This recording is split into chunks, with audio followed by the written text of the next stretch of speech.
Hello guys, welcome back to our channel. So today we are here with one interesting module which is nothing but JavaScript Developer 1 Certification Maintenance. So this is for Summer 24. Let's complete our first challenge. So this is going to be the quiz. Let's directly mark up the answers. So if you scroll down, so A and B would be the answer for our first quiz, followed by include the lightning URL addressable target in the components.js meta XML configuration file and set the is exposed tag to true,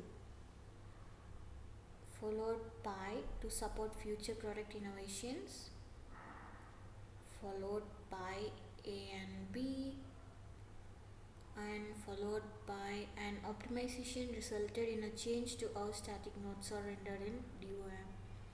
Let's check this quiz now. So yeah guys, we have successfully completed our first challenge. So remaining two challenges will be available in the same playlist. Do check that. See you all on next video. Until then, bye bye.